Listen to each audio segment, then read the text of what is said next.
Hey guys, Professor Bill, Comic Book University, and Livewire, issue number 1. This is straight out of Valiant Comics, so I believe this is a brand new comic. I'm not entirely sure. Oh, don't forget, The Forgotten Queen, there's a preview for this in the back of the book, so make sure you grab this just to check that out at the very least. So, Livewire, issue number 1, writer Vida Ayala, artists Raul Allen and Patricia Martin, letters Seda Timofante, and the cover is by Adam Polina with Ulysses Areola. There's another cover, variant by Harry Taliabo and Diego Rodriguez.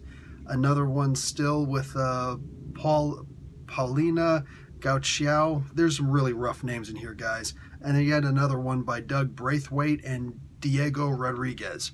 So there's this girl, Amanda McKee, and she basically has these superpowers. Again, I don't know if this is a new character or not. I'm not as familiar with Valiant as I'd like to be.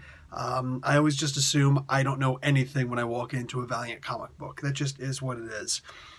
But this is definitely not one of those famous names like freaking Exo Manowar and Ninja K, Ninjak, and you know, Shadow Man. I love me some Shadow Man.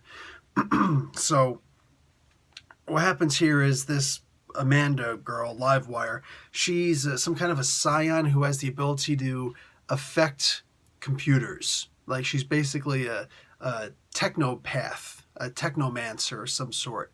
But at the same time, she can also fly, which is really confusing. So I'm just going to assume she can do pretty much anything. She's somehow the U.S. government turned against her. I don't know exactly why. And now she's on the run, but she's also trying to keep her family safe and her friends safe. But some of her friends don't want her around because she's the reason in their eyes why she's so messed up. So maybe one of her friends turns on her. I'm not entirely sure, but she gives up her identity, not her identity, where her location is going to be, these tar pits. Come meet me here and we'll get out. We'll escape.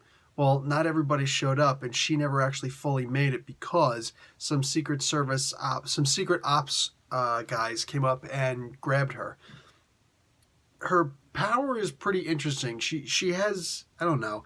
It's hard to say exactly what she can do. They purposely left it ambiguous so that we can't just say, oh, she can do these things. Oh, no. She can do pretty much whatever she's going to need to do.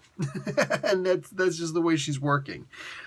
She's trying to find a safe hidey hole for them to just go off and live forever, just go essentially off the grid, which has to be horrible for a person who can stay on the grid, like breathing. But I don't know, the comic book is weird. I don't know that I'm going to be picking up issue 2.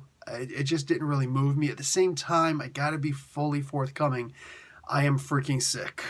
So, yeah, I don't know. After a certain number of days of being like this, I just didn't even feel like really reading comic books anymore. I just kind of wanted to sit down and watch Red Dead Redemption 2 live plays. Yeah, I know. That's pretty much the bulk of what I've been doing this week. So, yeah, I know that I'm just not in a right place for reading and reviewing comic books as usual, but I did want to get this out while it's out. So anyway, yeah, I bought issue 1. It's kind of fun. I'm not fully sure what's going on, and I gave you as much as I possibly could about the comic book without just giving every single thing away, just so that you could try and judge for yourself, because I am a horrible judge of comics right now. So yeah, full disclosure. All right, guys, Professor Bill, Comic Book University, class dismissed.